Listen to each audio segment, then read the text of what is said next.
this Purdue and NC State game. And, as Adam said, Duke didn't show up really in that last game. Marquette, though, 4 for 31 on that Friday night. And I was on Marquette in that game. I know you leaned NC State, actually had a big game breakdown last week on that. But yeah, I mean, NC State's defense has been pretty good over this run. But I asked our friend Gabe Morency when he was touting about his NC State win last night. I was doing his show live. I wasn't in a great mood at the time. And I asked Gabe seriously, I go, what has changed with NC State over the last 6, 7 games as opposed to the first 25 games of the season? And he couldn't really answer that. And yes, they are playing statistically better defensively, especially their field goal defense. But Teddy, is some of this just random variance? Has something really changed? I mean, it's not like a key player's been back in the lineup or something. So that's the question.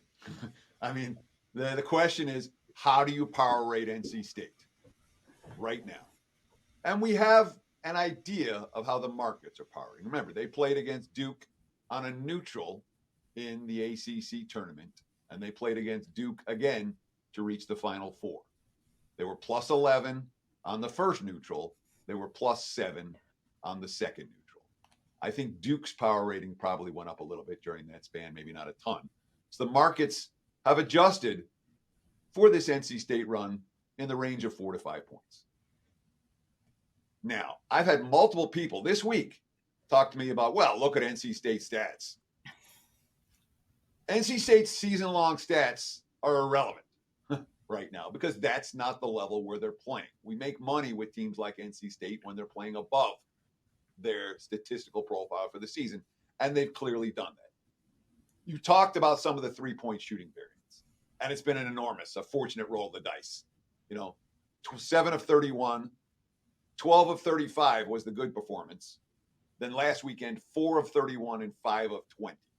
So we've seen none of their opponents shoot better than 34% from three-point range, and 3 of the 4 have shot worse than 25% from three-point range. So if we see a game where Purdue can't hit from outside, NC State's going to hang around here. All right? If we see that again. Now, you talked about the Duke game plan, or Adam talked about the Duke game plan. All right. John Shire, after the game, quote, "We never had any rhythm on offense. It was probably the most disjointed game we've played all year." Well, I keep reading quotes like that, from their opponents again and again. And certainly we're seeing the potential for another bad offensive game from Purdue. That said, Purdue's coming off the game in which nobody did anything right except for Reed. They survived their nobody plays good except our star game. All right.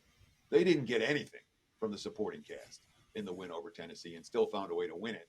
And I would think they're going to get more from the supporting cast tonight. Big public dogs, you don't take the points, you lay it. And Purdue, having survived and advanced through their game that they probably shouldn't have won. Only one guy played well against the Vols. I could only lay tonight. But that's an opinion. It's nothing I'm actually getting the betting window with. It's just an opinion.